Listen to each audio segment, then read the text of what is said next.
वही किसी मित्र ने पूछा है कि ये मॉरल लॉज़ कहाँ से आए और इनको हम क्यों मानें? कौन अथॉरिटी है इसके पीछे? ये जो नैतिक मूल्य है ना, जिसको शील भी कह सकते हैं कि भई चोरी मत करो, ब्रह्मचर्य का पालन करो और हिंसा मत करो इत्यादि। हम जानते हैं ये। किसी को धोखा मत दो। तो उनका ये मानना है कि ये समाज से आए क्या? समाज से आए तो समाज में तो बहुत सारी बुराइयाँ पहले से हैं, चली आ रही हैं। तो हम समाज के दिए हुए इन वैल्यूज़ को क्यों मानें, मॉरल वैल्यूज़।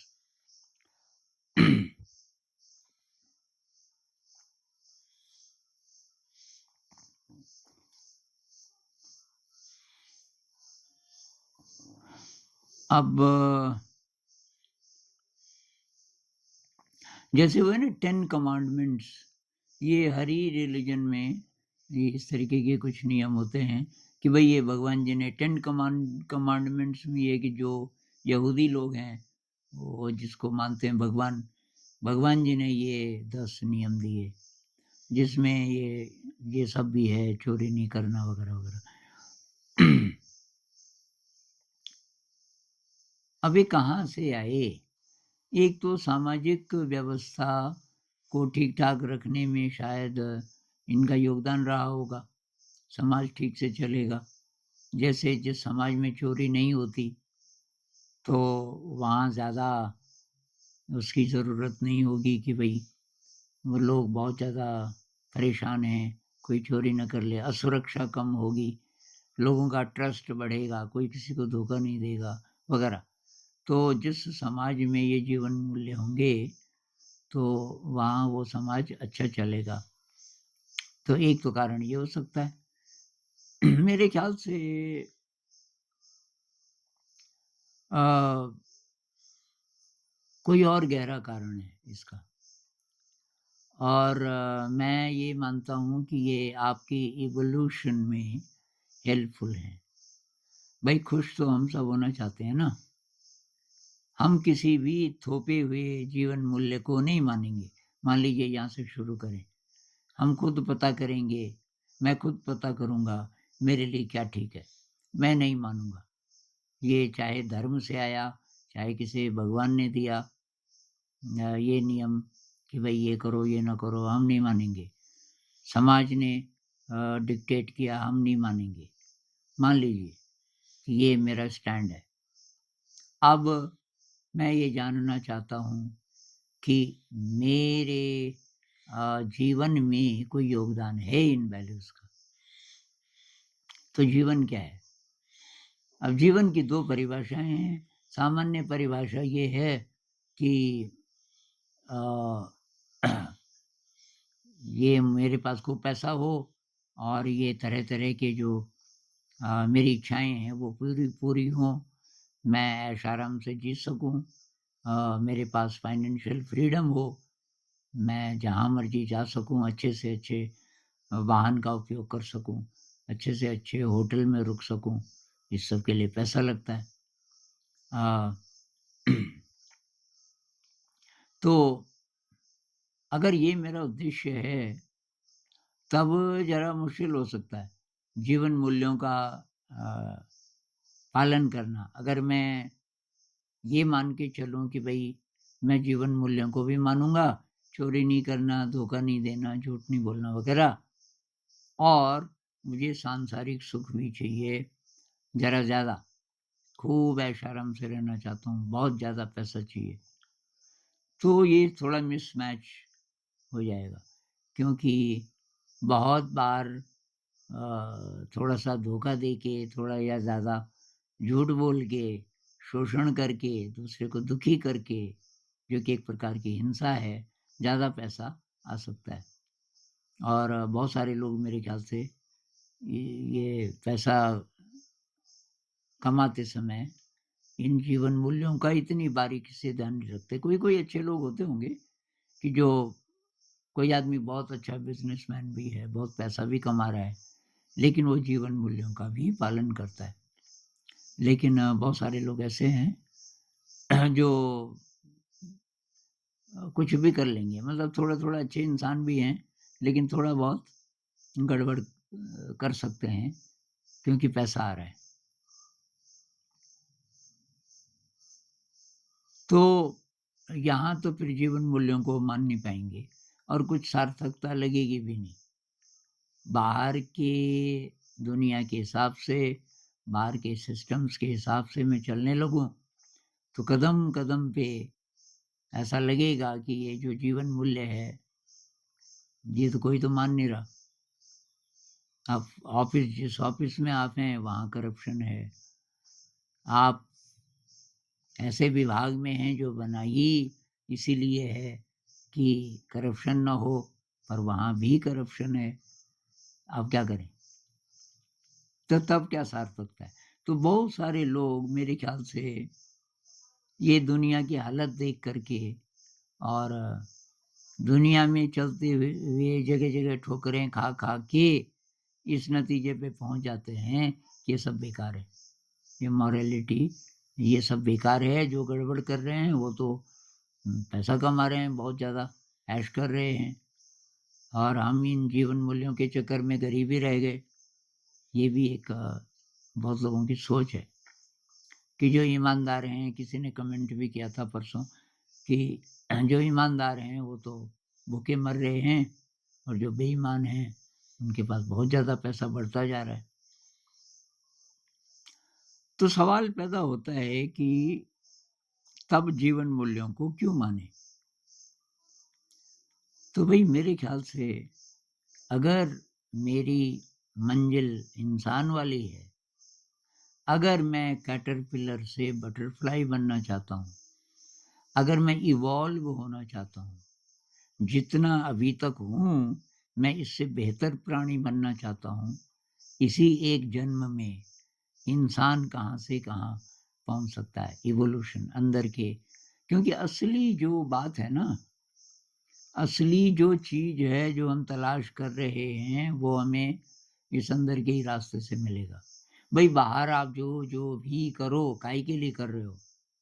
बहुत पैसा चाहिए, ऐश-आराम चाहिए, फाइनेंशियल फ्रीडम चाहिए, बड़े-बड़े होटलों में रहना है, मुझे अपना एरोप्लेन चाहिए, मुझे अपना आइलैंड चाहिए प्रशांत महासागर में, जहाँ मैं तरह-तरह की चीज़ें एप्स्टेन की तरह करता रहूँ। ये सारी जो दौड़ है अल्टीमेटली काहे के लिए? मैं खुश होना चाहता हूँ, मैं खुश रहना चाहता हूँ, मैं पावरफुल महसूस करना चाहता हूँ, ये आपको नहीं मिलेगा।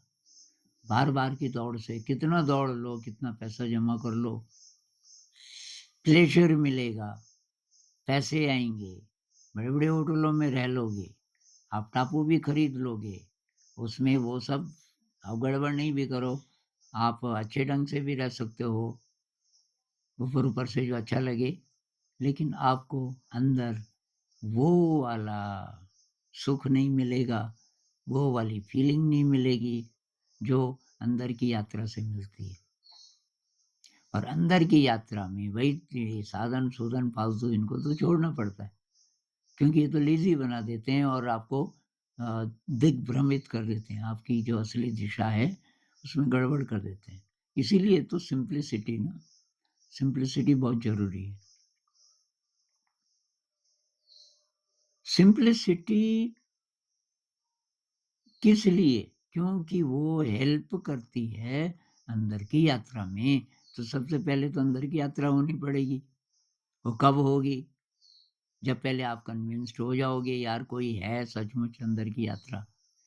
ये जो इवोल्यूशन मैं बोल रहा हूँ कैटरपिलर से तितली, बहुत लोग इसको मानेंगे ही नहीं। नहीं मानेंगे तो ट्राई ही नहीं करेंगे। क्या मतलब है मेरा कैटरपिलर से तितली? मेरा मतलब ये है कि जैसे-जैसे आप इवॉल्व होते हो मेडिटेशन के थ्रू वैसे-वैसे आपकी शक्ति बढ़ती जाती है। वही चाहिए था आपको। शक्तिशाली बनना चाहते हो ना, आपकी खुशी बढ़ती जाती है। तो खुशी चाहिए, शक्ति चाहिए और संतोष, सैटिस्फैक्शन। फालतू की भाग-दौड़ में अब आपका रस नहीं है क्योंकि उसकी ज़रूरत नहीं है।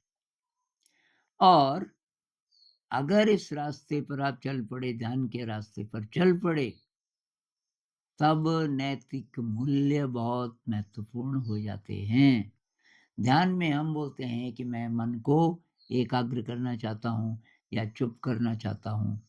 मैं चाहता हूँ मेरा मन ज़्यादा इधर-उधर जाए ही नहीं, अपने आप ही चुप रहे। इधर-उधर कब जाता है? तो जब-जब आप ये जो नैतिक मूल्य हैं, इनका पालन नहीं करते, तब-तब दिमाग में उमड़-घुमड़ ज़्यादा चलेगी। मान लीजिए आपने चोरी की, अब उसका डर, कहीं मैं पकड़ा ना जाऊँ, बाय चांस मैं पकड़ा गया, तो मैं क्या बोलूँगा? मैं बचूँगा कैसे? चल रहे हैं ना विचार। आपको याद होगा कि बचपन में मान लीजिए आपने चोरी कर दी थी, अब पापा को पता चल गया, बड़ी दीदी ने बोला, "पापा को तो पता चल गया, वो बुला रहे हैं तेरे को।" अब क्या होता अंदर? एक तो डर आएगा, हाँ, और दूसरा बहुत प्रकार के विचार आएँगे, मैं तो ये बोलूँगा, मैं वो बोलूँगा, मैं ऐसे करके बचूँगा। ऑफ़िस में आप हैं, आप पहुँचे और उस दिन थोड़ा लेट भी गए, मान लीजिए। आप 15 मिनट लेट हैं और बॉस तो और लेट में आता था, पर उस दिन बॉस टाइम पे आ गया। अब किसी ने बोला कि बॉस ने बोला जैसे ही वो आएगा, उसको मेरे पास भेजना, तो आप जाओ। अब आपके अंदर अगर तो आप एकदम प्योर, एकदम ऑनेस्ट इंसान हैं, डरते ही नहीं हैं किसी भी स्थिति में, तब तो आप शांत रहेंगे। लेकिन अगर आप इन मूल्यों का पहले से आपके ज़रा कमज़ोर हैं, तो आपके अंदर बवंडर चलेगा कि यार क्यों बुलाया होगा? अच्छा वो वाली फ़ाइल मैंने पूरी नहीं की थी और तब मैं बोलूँगा कि मैं मेरे बच्चे का जन्मदिन था और मैं इसलिए या तो बोलेंगे तू लेट क्यों आया आज? तो मैं बोलूँगा कि ये हो गया, वो हो गया, सब झूठ-झूठ आप कोई कहानी बना रहे हो। अब ये उम्मड़-गुम्मड़, उम्मड़-गुम्मड़ आपने पता नहीं कितना सोच दिया। वहाँ पहुँचते-पहुँचते ऑफ़िस तो वहीं पे था और बॉस मुस्कुराते हैं कि बैठिए, कि वो आपने जो वो बनाया था ना एक अ, वो पेपर बनाया था, मैंने बोला था आपको कि वो पेपर देना है किसी कंपनी को, तो उन्होंने वो पास कर लिया। तो भई कांग्रेचुलेशंस और उसकी प्रेज़ेंटेशन अब करनी है, आप ही को करनी है। और एक और खुशखबरी है, आपका थोड़ा प्रमोशन हो गया है। हाँ, अब आप सोचते हो यार क्या मैं बेकार सोचता रहा। तो अ, जब आप किसी मॉरल वैल्यू अ, में वीक होते हैं, तब वो मेडिटेशन में बाधा बनता है। चाहे आप हिंसा करो, चाहे क्योंकि आपकी संवेदनशीलता बढ़ती जाती है। आप ध्यान शुरू करोगे, आपकी सेंसिटिविटी बढ़ती जाती है। तो एक भाई बोल रहा था कि बचपन में तो साँप मिले, मैं मार देता था, बिच्छू मिले मार देता था, मकड़ी मार देता था, ये मक्खी है, कोई भी ये मच्छर है, इन सबको मार ही देता था। लेकिन अब मुझे लगता है ये भी प्राणी हैं, क्या मैं इनको कमरे से बाहर ज़िंदा किसी विधि से पकड़ के और बाहर कर सकता हूँ? और अब वो ऐसे ही करता है कि टॉयलेट में बहुत बार क्या होता है कि वहाँ देखो तो टॉयलेट की सीट में नीचे चींटी है। बहुत बार ऐसा होता है ना कोई पेशाब गया और उसने ठीक से साफ नहीं किया तो उसमें ये आ जाते हैं चींटियाँ या किसी के पेशाब में शुगर है थोड़ा बहुत तब भी आ जाते हैं। तो क्या अब मैं बड़ी देर तक पहले साफ ही करता रहता हूँ। मैं वो जो ब्रश होता है उसको थोड़ा गीला करके पानी डाल के उसमें उन चींटियों को उससे पकड़ता हूँ। फिर बाहर टक-टक करके बाहर कर देता हूँ, उसमें बड़ी देर लग जाती है। मैंने कहा पहले पहले तो कि वहाँ कुछ हो, केंचुआ हो, मेंढक हो, बरसात के मौसम में बहुत सारे आ जाते हैं, स्नेल हो, पानी डाल के उसको नीचे खत्म कर देता था। ये सेंसिटिविटी आपकी बढ़ेगी, बढ़ेगी तो आपको ज़रा-ज़रा भी चीज़ खटकेगी जो आपने गड़बड़ की, आपने हिंसा की, खटकेगा आपको। आपने देखा कि बिच्छू है और आपने तुरंत इंस्टिंक्टिवली आपको क्योंकि बचपन से डरते हो, आपने मार दिया, मारने जब लग गया उस पे और वो मर गया, अब आपको ख़्याल आया यार ये मारा क्यों मैंने? मैं इसको पकड़ के बाहर कर सकता था। आपने देखा किसी को पकड़ते हुए और बहुत आसान है, उसके ऊपर ग्लास फिट कर दो और अब ये कागज़ लगाओ दीवार पे, ग्लास को खिसका के कागज़ के ऊपर ले जाओ, कागज़ सहित बाहर जाके उसको किसी जगह बाहर कर दो। तो जितने भी हैं ये कि भई व्यभिचार नहीं करना, चोरी नहीं करना, हिंसा नहीं करना, ये सारे ये सारे इनकी तरफ अब आपका ध्यान देना अब ध्यान जाना शुरू हो जाएगा जब आप ध्यान करोगे।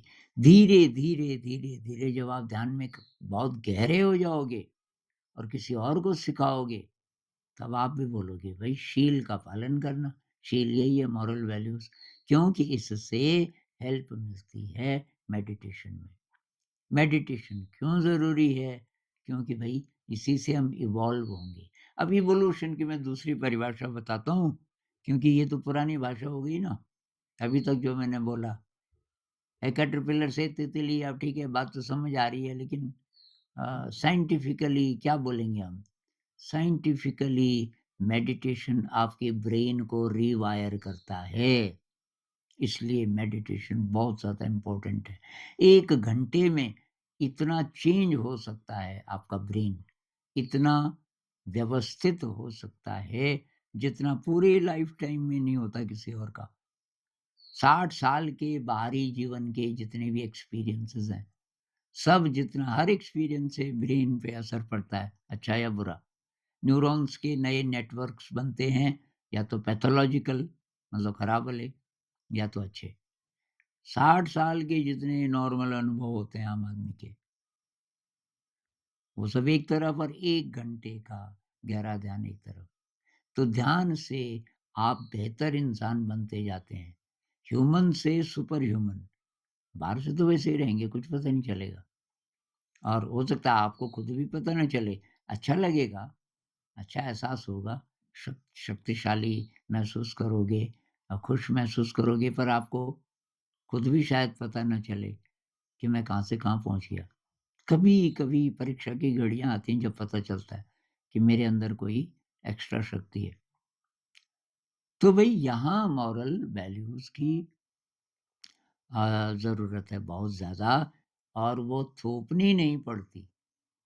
तो अभी गड़बड़ क्या हो रही है, जब-जब मॉरल वैल्यूज़ की बात आती है, तो वो थोप दिया जाता है।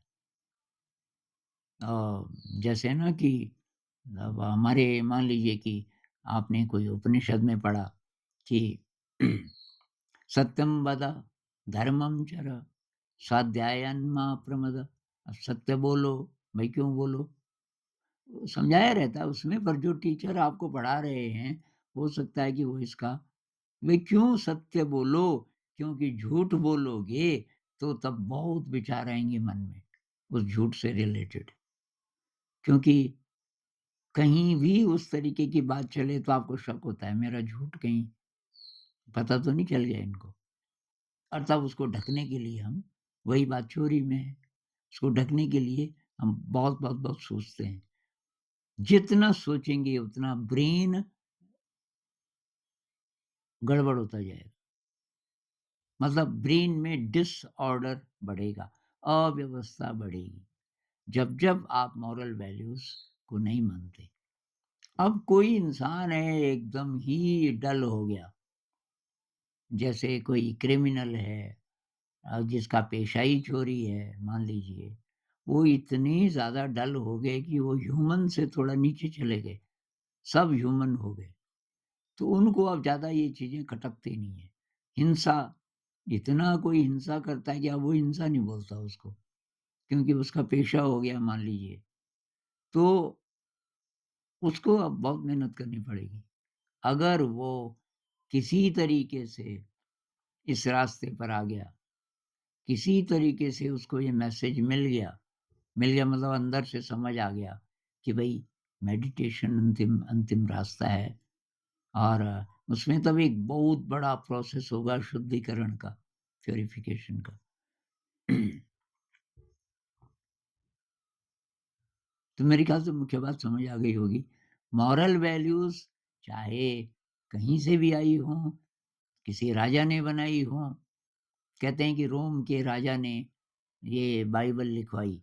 मतलब जीसस क्राइस्ट ने क्या-क्या बोला था वो था अवेलेबल, लेकिन क्राइस्ट के 300 साल बाद रोम के राजा ने उसमें से वो चीज़ें ली और कुछ और चीज़ें डाल दी और कुछ निकाल दी ताकि जनता ज़रा ओबीडिएंट हो जाए।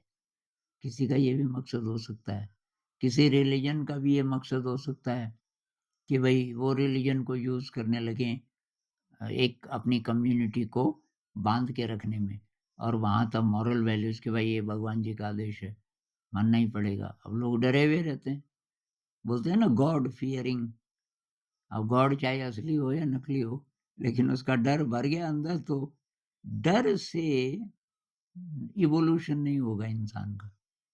कोई इंसान है जो डर के मारे मॉरल वैल्यूज़ अ, को अपनाता है, तो समाज में ठीक है, ऊपर-ऊपर से कुछ ठीक-ठीक व्यवस्था रह सकती है कि ज़्यादा गड़बड़ नहीं होगी।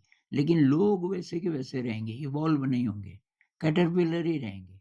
कैटरपिलर्स का पहले से ज़रा बेहतर समाज बन सकता है, लेकिन कोई तितली नहीं बनेगा, उसके लिए कुछ और बात है। लेकिन जब आपकी आध्यात्मिक यात्रा शुरू होती है, तब मॉरल वैल्यूज़ अपने आप आने लगती हैं। ये वैसे ही है कि आप कीचड़ वाले रास्ते से चल रहे थे बेहोशी में। किसी ने आपको कोई इतना ज़्यादा दारू पिला दी कि आपको होश ही नहीं है। बगल में सूखा रास्ता है ठीक-ठाक, लेकिन आप कीचड़ वाले से चल रहे हो, जूते के अंदर एकदम गीला हो गया, पैंट गीली हो गई, उसी में चल रहे हो, एक स्थिति। दूसरी है अब आप सोबर हो गए, नशे में नहीं हैं और आपने थोड़ा धोए अपने जूते जाते वगैरह-वगैरह ठीक-ठाक कर लिया, सुखा लिया, फिर चलना शुरू किया। अब आप कीचड़ में नहीं जाओगे, अब आप सूखे रास्ते पे जाओगे। सूखे रास्ते पे क्यों जाओगे? इसलिए नहीं कि कोई नियम है कि भई आप कीचड़ वाले रास्ते से नहीं चलोगे, ये कमांडमेंट है, भगवान जी का आदेश है। भई आप बोलोगे ये किसी का आदेश हो या ना हो, ये तो समझदारी है भई, सूखा रास्ता है, मैं क्यों जाऊँगा कीचड़ में? अब किसी ने बोला, क्या बोला, मुझे उससे कुछ लेना-देना नहीं। तो जब आप ध्यान के रास्ते पर जाते हैं, तब मॉरल वैल्यूज़ इम्पोर्टेंट हैं। उससे पहले काम चलाओ है। समाज में अच्छी व्यवस्था रह सकती है, आपके जीवन में थोड़ी-सी उलझन कम हो सकती है, लेकिन एक्चुअली आपका इवोल्यूशन तो होगा नहीं। तो ज़िंदगी तो ऐसे ही खत्म हो जाएगी कि ये अच्छा इंसान था, बढ़िया इंसान था। जब मर जाता है ना आदमी, तब हम बोलते हैं, जी बहुत बढ़िया था। भाई क्या बढ़िया था? कि जी चोरी नहीं करता था, व्यभिचार नहीं करता था। इवॉल्व हुआ, उसके ब्रेन में सुव्यवस्था आई, वो इंसान से थोड़ा बेहतर इंसान बना। असली प्रश्न तो ये है। नमस्कार।